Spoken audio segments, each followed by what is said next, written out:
سرد موسم کی شدت سے زیادہ اس دن کی تلخی نے شہرزاد کو تھکا دیا تھا۔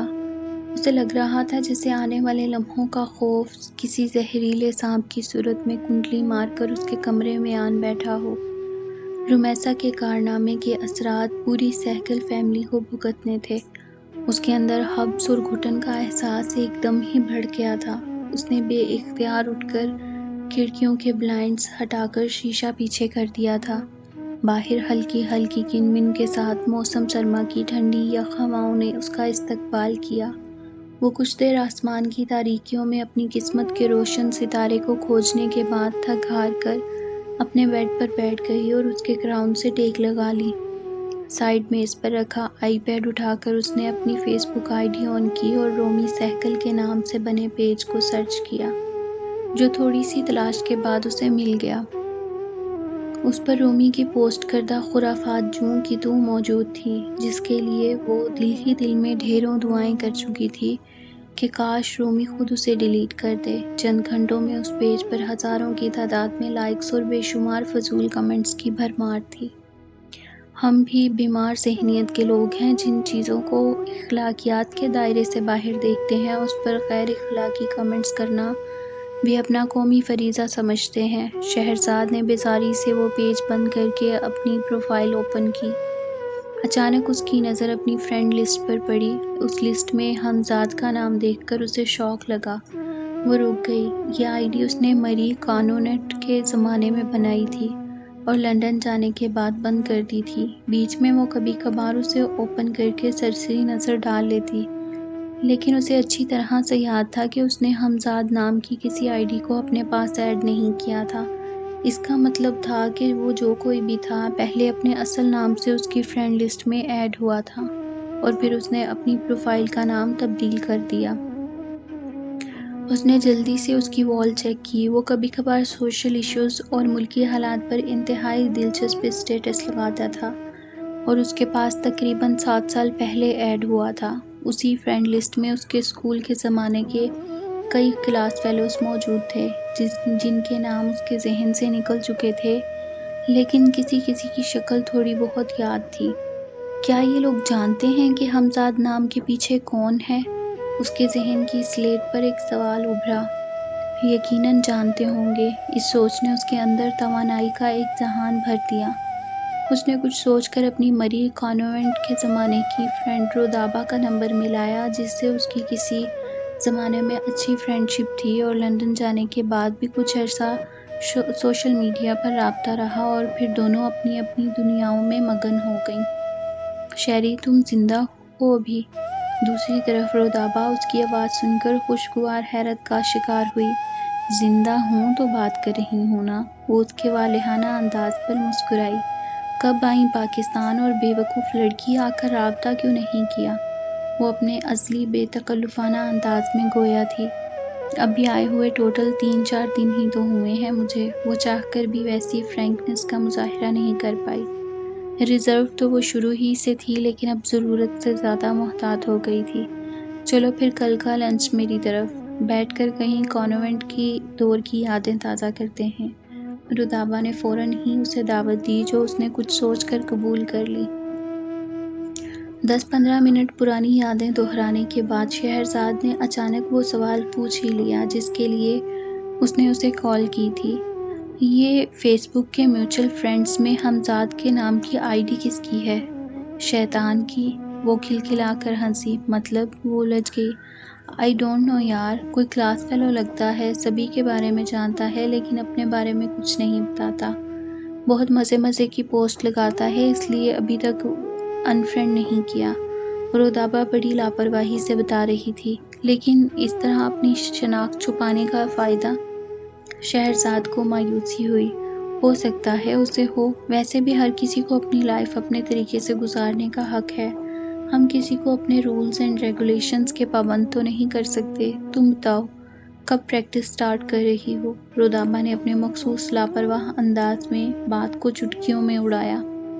ہاں، سوچ رہی ہوں کوئی فرم جوائن کر لوں، شیری نے سنجیدگی سے بتایا۔ اگر ایسا کوئی پروگرام بن رہا ہے تو مجھے بتانا، ہو سکتا ہے میں تمہاری کچھ ہیلپ کر سکوں۔ رودابا کے خلوص پر اسے کبھی کوئی شک نہیں ہوا تھا۔ اسی وقت شہرزاد کے روم کا دروازہ ہلکا سا نوک ہوا۔ رمیسا تھکے تھکے سے انداز سے اندر داخل ہوئی۔ شیور وائٹ نوٹ، اوکے رتابہ، کل ملتے ہیں، پھر بات ہوگی، ٹیک کیئر، بائے۔ اس نے جلدی سے کال ڈسکنیکٹ کی۔ کیسے آنا ہوا؟ شہرزاد نے دانستہ سپاٹ نظروں سے رمیسا کی طرف دیکھا۔ تم خفا ہو مجھ سے؟ رومی نے اپنے ہاتھوں کی انگلیاں چٹکاتے ہوئے پوچھا۔ کیوں؟ شہرزاد کا پرسکون انداز اسے مزید اضطراب کا شکار کر گیا۔ اسی بات پر جس پر موم خفا ہیں، وہ ہلکا سا جھجک کر بولی۔ تمہیں پتہ ہے رومی، میں کسی کی پرسنل لائف میں اس وقت تک انٹرفیئر نہیں کرتی جب تک وہ چیز کم از کم میری لائف پر افیکٹ نہ کرے۔ تمہاری زندگی ہے، تم اگر ایسی ہی گزارنا چاہتی ہو تو ایز یو وش، میں تمہیں منع نہیں کروں گی، جیسے میں موم کو نہیں کرتی۔ شہرزاد نے اس دفعہ کھل کر اپنی رائے کا اظہار کیا۔ اس کا دو ٹوک انداز اور سنجیدہ لہجہ رمیسا کے لیے خاصی مایوسی کا باعث بنا۔ تمہیں ماما کی چیپ حرکتوں پر ہرٹ نہیں ہوتی؟ کیا انہیں یہ سب سوٹ کرتا ہے؟ وہ متنفر لہجے میں گویا ہوئی۔ کیا تمہیں سوٹ کرتا ہے وہ سب جو تم کر رہی ہو؟ شیری کے الٹا سوال کرنے پر وہ سٹپٹا گئی۔ میں نے ایسا کچھ نہیں کیا۔ وہ برا مان گئی۔ انہوں نے بھی ایسا کچھ نہیں کیا۔ شیری نے ان کا دفاع کیا۔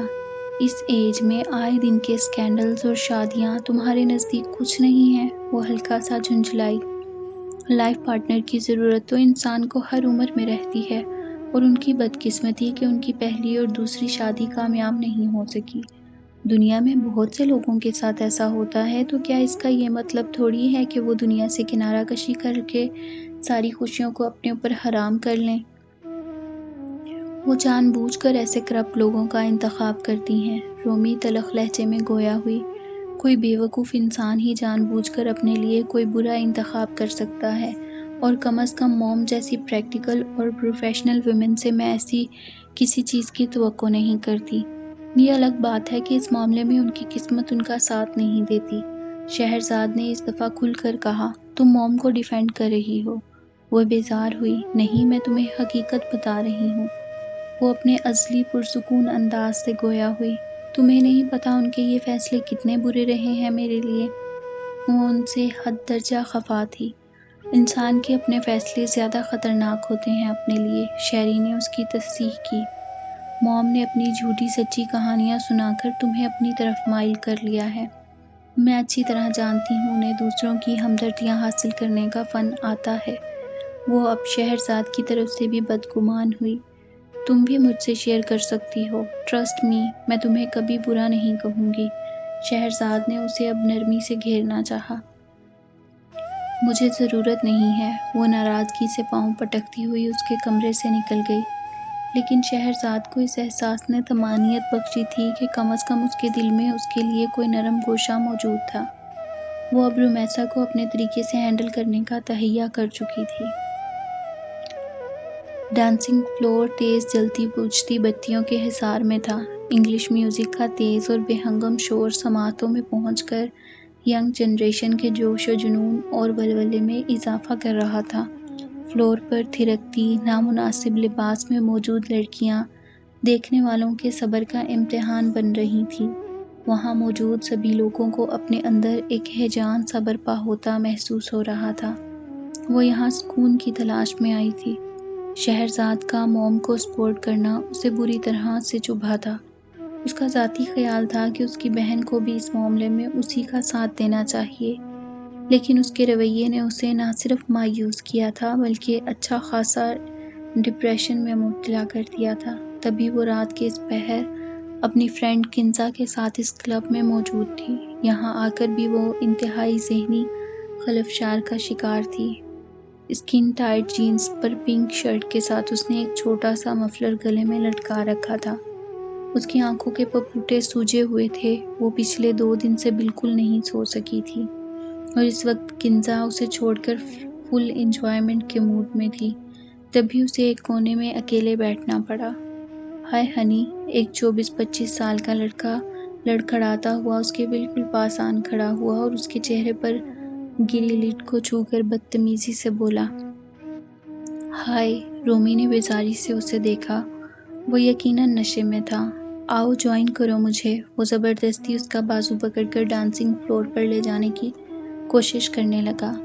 مجھے کوئی انٹرسٹ نہیں۔ رومیسا کا چہرہ سرخ ہوا اور وہ جھنجھلا کر اپنے بازو اس کی گرفت سے چھڑانے لگی۔